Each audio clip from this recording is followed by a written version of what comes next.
नमस्कार, welcome to the Bilvam herbals podcast.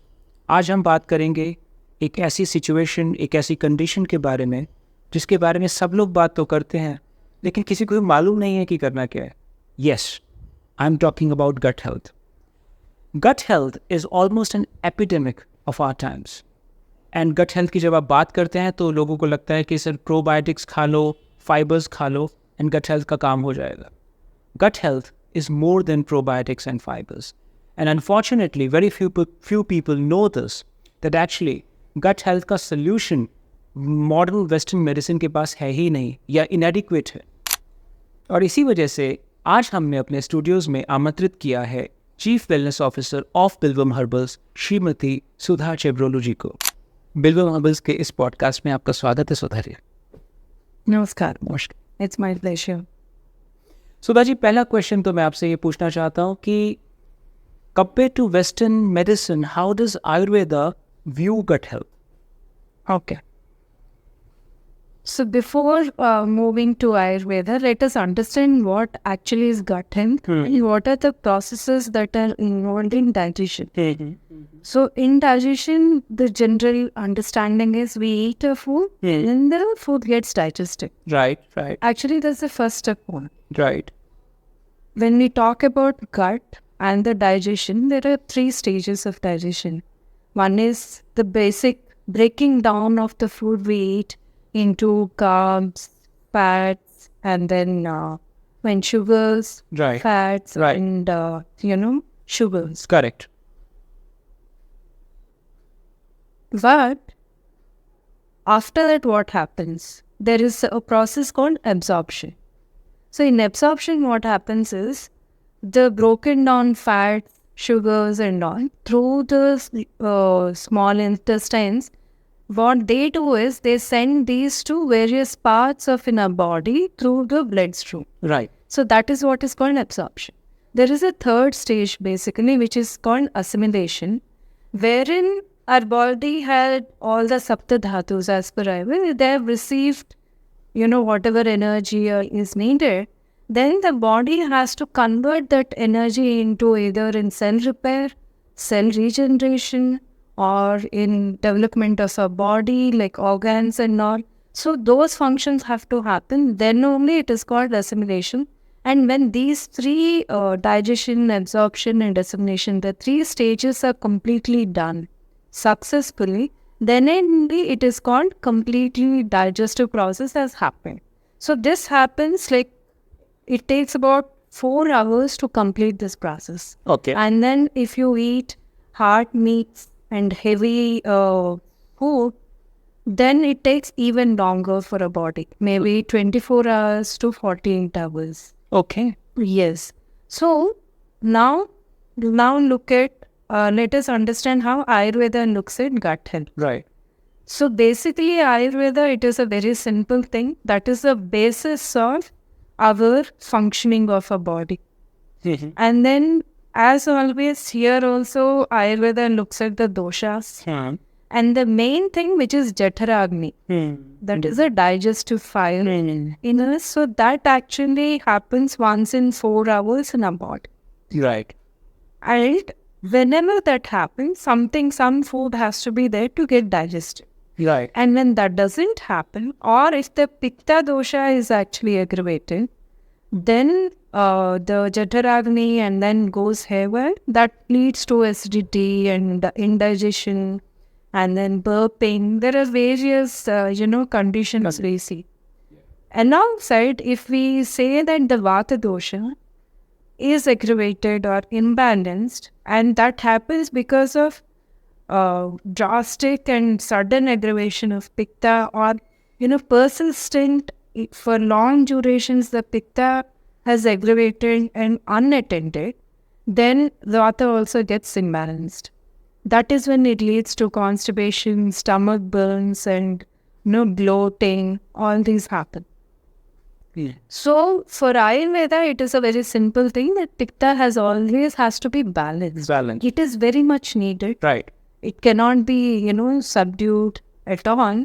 But it is also important that it is happening only at the level that is needed for the body.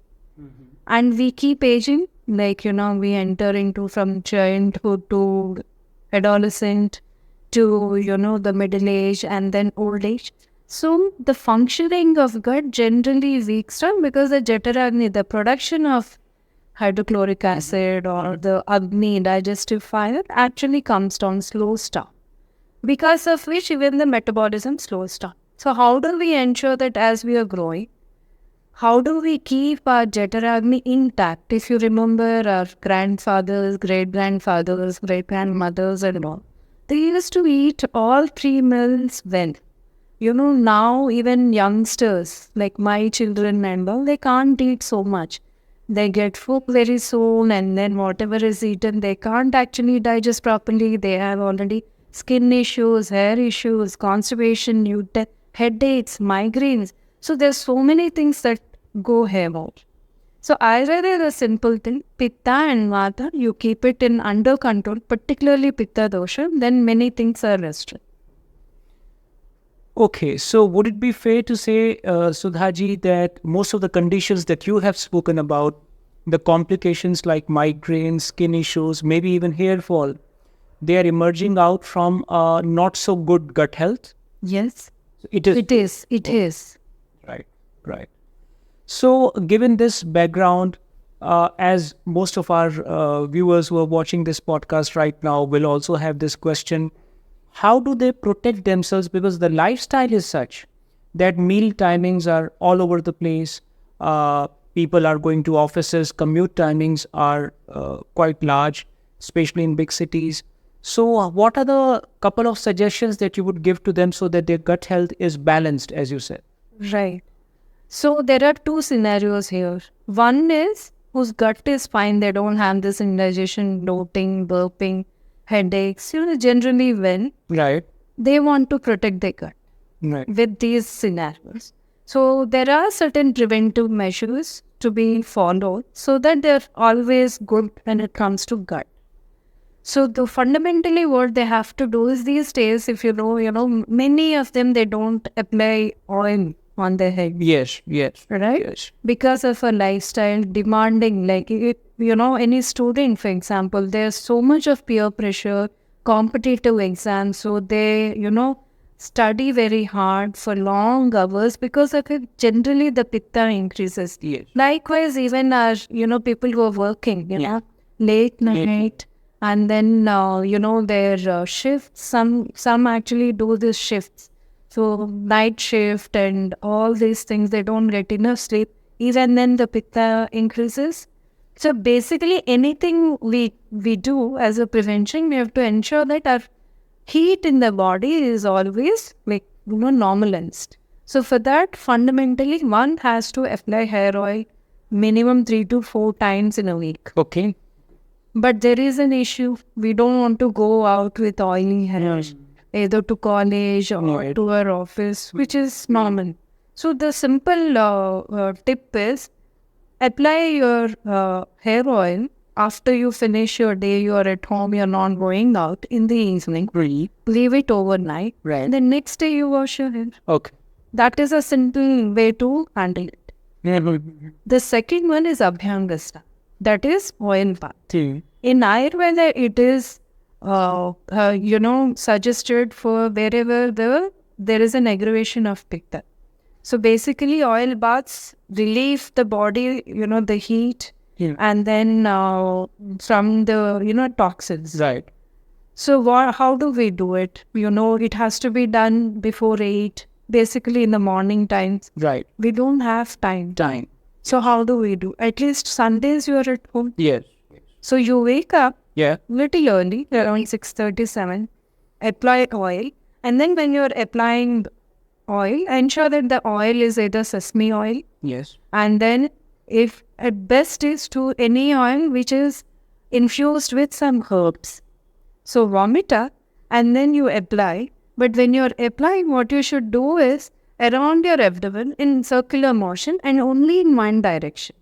Not like in both the directions. No massage is needed. Right. Apply on your abdomen circularly, maybe some 10 to 15 times. And then apply oil on your entire body. Right. Always best is to go from bottom to top. because our nervous system is like from top to bottom. So we are giving energy from bottom. So this is what you have to follow. And if there is sun and you can do sunbathing, ideal is before 9 you go out, you apply oil, wear some light cotton clothes and go under sun, do a little, walking or sit, read newspaper, hear music for half an hour. Come indoors, stay for another half an hour and then take a warm water bath. So this is another way to prevent, at least one Sunday, 1 day in a week, Sundays you do. So that is another way to protect your, pitta, balance your pitta. Right.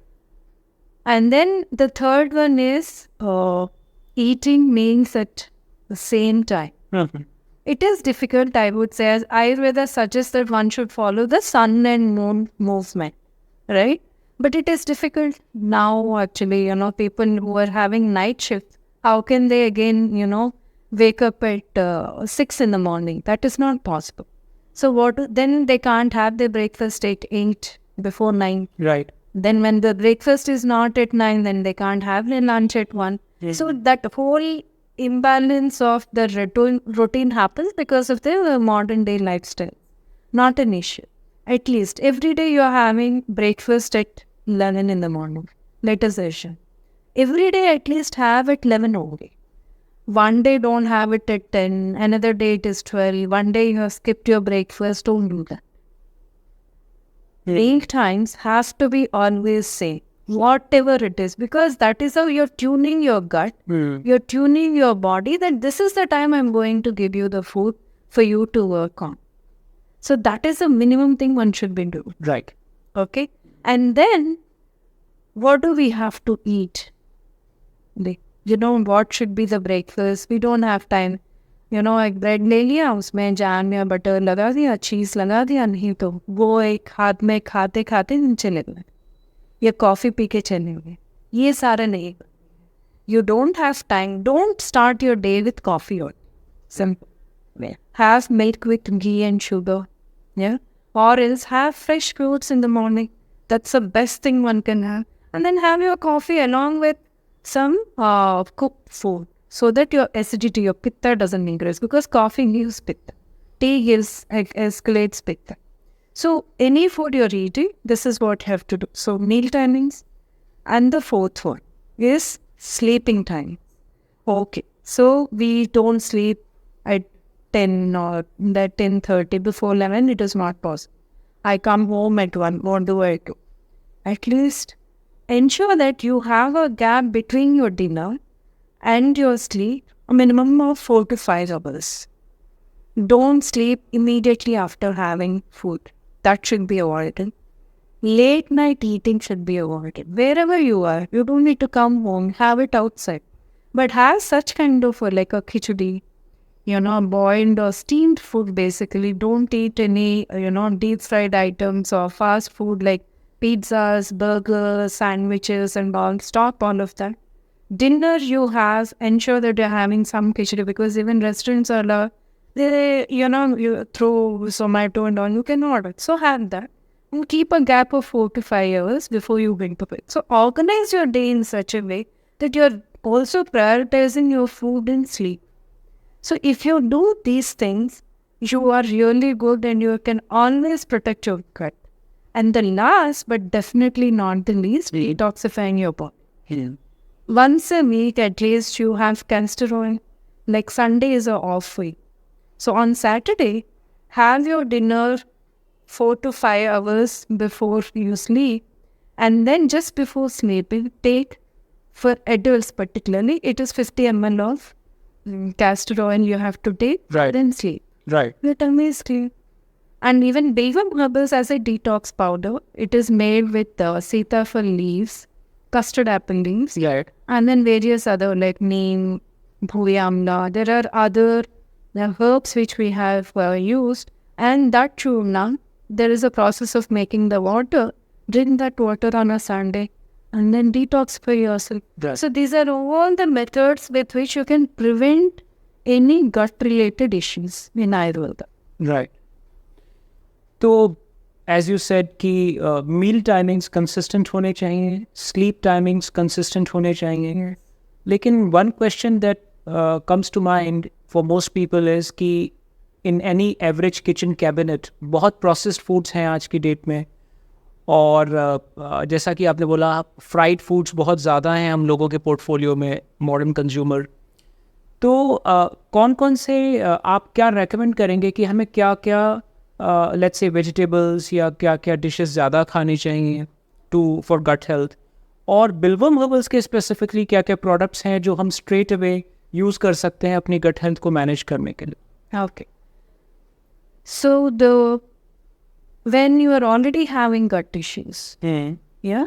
So what kind of food one should be taking, and then what kind of offerings we give, like as a consultation, because in Bilvam Herbals, our Ayurvedic intelligence, what it says, like it is not always about a supplement. Right It is an entire dinacharya. Right So as always, we study fundamentally what is the present dinacharya, which includes their life, the timings, wake up time, sleep time, and then the food time, like meals, and then in between snacking, what kind of a habit they have, food Got it. habits, right and then what do they eat, what are the stress levels, because stress also increases pitta. पित्त right It's not just always the food, it is not always just the lifestyle. Right But the lifestyle which leads to stress, increasing our stress levels, that also impacts our pitta and the gut.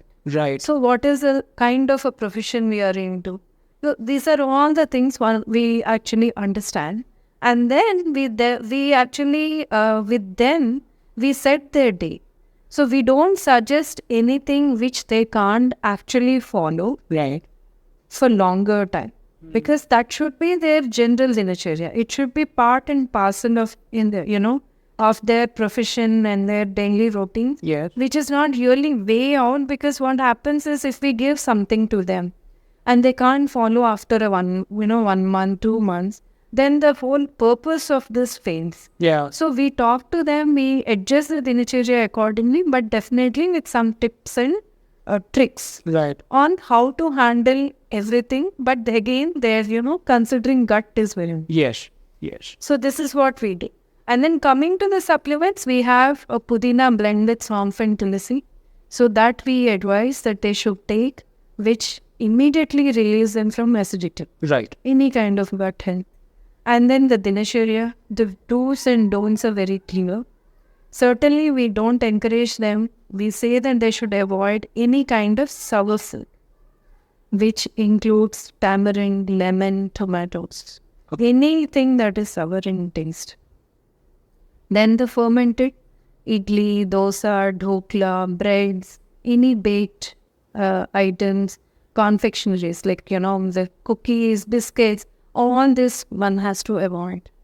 Maida, refined flours, refined oils, refined salt, Right. refined sugars, all this we say they have to be outside your kitchen, out of your house, basically. So these are the fundamental, diet. We insist that they bring those changes in their diet. Right And then coming to, the vegetables and all, we suggest that they have more of gourds, like, bottle gourd, snake gourd, and then, spine. There are various, basically, we ask them to remove all the tubers from their diet. Potato, yam, and then what do we call in Hindi? Arvi for the patient. So all these things we ask them to remove from their diet, that date. Yeah. And then no deep fried items at all, no oily food, no spicy food. Spices are allowed, like only the cumin, jeera seed, and then coriander seeds. Of course, the basic salt and mandi and all the food. Right. And then we also advise them that in a week, at least 2-3 times they have to have hot rice with ghee, salt, and achon, Right. or ghee, salt, and dry ginger powder. Okay. Ajwain and dry ginger gives pitta. But still, we ask them to do it only because that has to be had with ghee. So ghee again calms down the pitta. So there is a balance there, but these actually help. These spices, they help in digestion, accelerating the Jataratma. Right. So with ghee and salt we give so that the pitta is balanced. Okay. They also advise them to have ghee in every meal they have. But ghee, when I'm saying, is the purest A2 form ghee. Everywhere there are goshalas, so they just have to find and then buy A2 ghee, not regular brands and all of that. Basically, which won't help them in really, the purpose actually fails. Right. Right. Yeah. So these are the basic things. We organize their day. We give them supplements. We give them the diet plans. So when I'm saying plan, it is not that we tell them to what to eat, bring in breakfast, dinner and lunch. What we suggest is do's and don'ts and what spices to be eaten. And now coming to protein, which is very hard, like hard proteins are difficult for digestion. So we suggest to them that more often they have to have moong dal. Moong dal. Yeah. Right. Right. So then a tur dal or udad or chana dal, chickpeas, rajma, all these are out. But when I'm saying these are all out, I'm not saying they're like out for good. No. This kind of an approach to gut health from day one is a time-bound thing. 3 months to 6 months, depending on their, condition, how bad the gut is. Accordingly, the time frame changes. But it is very much within the, time frame. It will not go out of it. It has to be cured. Everything one should be eating and one should be healthy. So, that is the approach for me. Okay. So lifestyle modification, meal modification, and balancing your pitta seems to be very important. Yes. Unbelievable. There's so much of, I never knew this much of information exists. So Sudhaji, for those viewers who want to reach out to you and have any question to ask you about their health, especially their gut health, how can they reach you? So there is our website, bilgamherbals.com. Right. They can reach out to me from there. Right. Or else we can, give my phone number and email ID. And they can directly contact me. And I'm available during office hours. And surely I'll talk to them. Personally advise them what should be done. Okay. So Sudhaji, thank you for taking time out for us. I think it was a very good talk. We got to know a lot about gut health. Thanks for coming to our studios. Thank you. It's my pleasure. Namaskaram.